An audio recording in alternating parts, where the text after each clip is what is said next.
अजित पवारांना बीडचं पालकमंत्रीपद देणं म्हणजे धनंजय मुंडे आणि वाल्मिक कराडला सॉफ्ट कॉर्नर देण्यासारखंच आहे। अजित दादा जिथं पालकमंत्री म्हणून जातात तिथं गुंडांचा सुळसुळाट वाढतो। अजित दादांच्या एंट्रीने बीडमध्ये धगधगणारी गुन्हेगारी अजून जास्त वाढेल।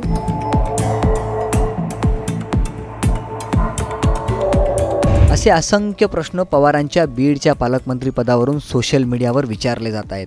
अजित पवारांनी स्वीकारलेलं बीडचं पालकमंत्रीपद धनंजय मुंडेंनीच अप्रत्यक्षपणे स्वीकारलंय का, अशा चर्चा होत आहेत।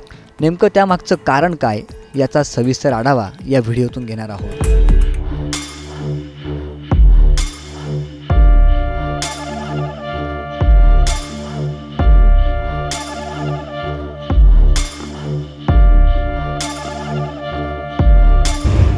अखेर बीडचं पालकमंत्रीपद अजित पवारांकडे सोपवण्यात आलंय।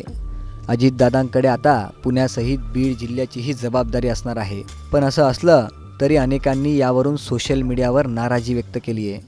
बीडचे पालकमंत्री म्हणून नाव अजित पवारांचं आणि काम धनंजय मुंडेंचंच असणार आहे, अशाही प्रतिक्रिया सोशल मीडियावर पाहायला मिळाल्यात। त्या प्रतिक्रिया काय तुम्हीच पहा। अजित पवारांना बीडचं पालकमंत्रीपद मिळालं म्हणून जास्त नाचू नका। मागचे 2 वर्ष हाच माणूस पुण्याचा पालकमंत्री होता आणि कोयता गँग वाढत गेली। बीडचा कारभार कोण पाहणार हे सबंध महाराष्ट्राला माहिती आहे। बीडला मराठा पालकमंत्री मिळाला हे सगळं थोतांड आहे। पुण्याचे पालकमंत्री असताना कोयता गँगचा बंदोबस्त न करू शकलेले अजित पवार बीडात जाऊन काय दिवे लावणार। बीडचे पालकमंत्री अजित पवार म्हणजे कसं, माझं नाव असू दे सगळं तू बघ। बीडचे पालकमंत्री अजित पवार जरी झाले असले तरी पालकमंत्री म्हणून सर्व कामकाज धनंजय मुंडेच बघेल।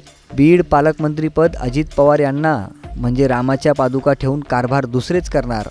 लाडका मंत्री योजनेच सगळं काही बसवत आहेत। अजितदादा बीडचे पालकमंत्री झाले म्हणून जास्त खुश होण्याची गरज नाही।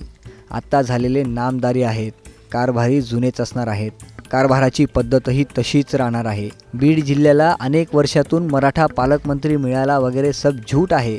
अजितदादा जर कर्माने मराठा असते, त्यांनी जर राजधर्म पाळला असता तर धनंजय मुंडे यांच्या मंत्रिपदाचा राजीनामा अजितदादांनीच खूप अगोदर घेतला असता। अजित पवारांनी यापूर्वी पुण्याचं पालकमंत्रीपद भूषवलंय। त्या काळात पुण्यातील वाढती गुन्हेगारी, कोयते हल्ले यांचा नेटकऱ्यांनी उल्लेख केलाय। तर अनेकांनी बीडच्या पालकमंत्रीपदी नाव अजित पवारांचं आणि काम धनंजय मुंडेंचंच असेल अशी शंका व्यक्त केली आहे। विशेष म्हणजे या सगळ्यात आमदार संदीप क्षीरसागर यांनीही अशीच काहीशी प्रतिक्रिया दिली आहे। अजितदादांकडून न्याय मिळणार नाही, मिळायचा असताच तर त्यांनी आतापर्यंत धनंजय मुंडेंचा राजीनामा घेतला असता, असा टोला संदीप क्षीरसागर यांनी लगावला आहे।